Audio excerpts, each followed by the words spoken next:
La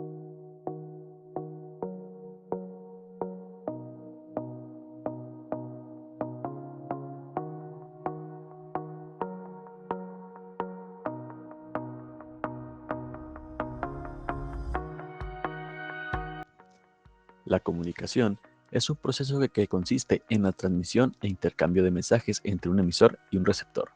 En este proceso, además del emisor y receptor, participan diferentes elementos, como el código, que es el lenguaje empleado, el canal de comunicación, que es el medio, el contexto, que son las circunstancias donde se desarrolla la comunicación, el ruido o perturbaciones en la recepción del mensaje original y la retroalimentación o feedback, que supone la respuesta hacia el primer mensaje. En el proceso de comunicación actual entran en juego 6 elementos básicos, los cuales son emisor, que es quien emite el mensaje hacia uno o varios destinatarios. Codificación, es el proceso a través del cual el emisor prepara el mensaje para que pueda ser comprendido por el receptor.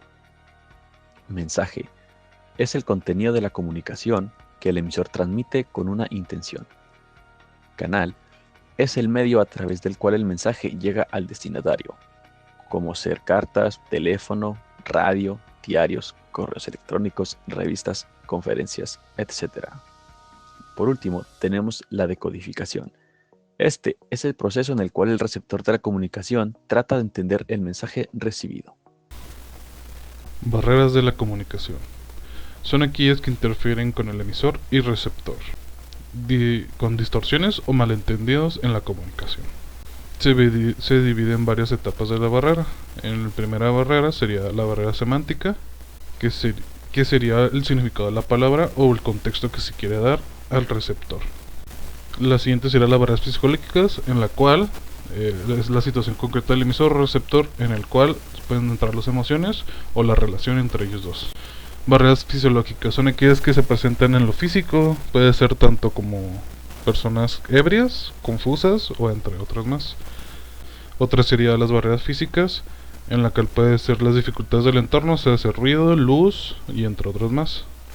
Barreras administrativas, que serían aquellas que cumplen o engloban todas las demás, efectuadas en alguna administración de la comunicación, que afecta principalmente a la planificación de un proyecto, por un ejemplo, por así decirlo. Propósitos de la comunicación. Principalmente dependen del tipo de comunicación que se vaya a utilizar, ya sea oral, comunicación escrita o comprensión lectora. Pero principalmente lo que se intenta llegar es proporcionar una información o una narrativa reales o ficticias para poder persuadir o convencer al auditorio, que puede ser para describir objetos y entre otras cosas. Entre estos detalles, que sería el propósito de comunicación, puede ser informar, que puede ser como por ejemplo una noticia. También otro puede ser entretener, que sería distraer o hacer tiempo para alguna conversación. Persuadir, convencer a la persona para que pueda seguir con el tema. O dar una advertencia para así pueda llegarse a una interacción entre emisor y receptor. Tipos y niveles de la comunicación. Tipos de la comunicación. Comunicación oral es aquella que se da cuando hablamos, se da por medio de la voz. Algunos de los ejemplos de la comunicación oral son discursos, discusiones, pláticas, etc. Comunicación no verbal. La comunicación no verbal es aquella que se da con los movimientos corporales que realizamos. La mayoría de las veces va de la mano con la comunicación oral. Cada vez que hablamos generamos movimientos corporales. Por ejemplo, al saludar a alguien, las sonrisas, algún guiño cuando se despiden, etc. Comunicación escrita es aquella que se da mediante símbolos por medios de diferentes dispositivos, por ejemplo celular, correo electrónico, fax, periódicos, etc. Niveles de la comunicación. Interpersonal. Cuando te comunicas con otra persona cara a cara, hay contacto físico y se usan los 5 sentidos. Un ejemplo cuando hablas con tu pareja sobre un tema trivial.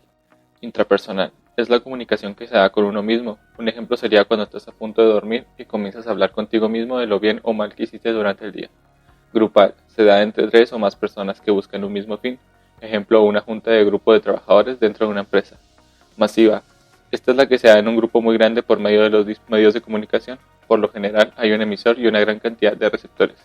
Un ejemplo sería un informe de gobierno.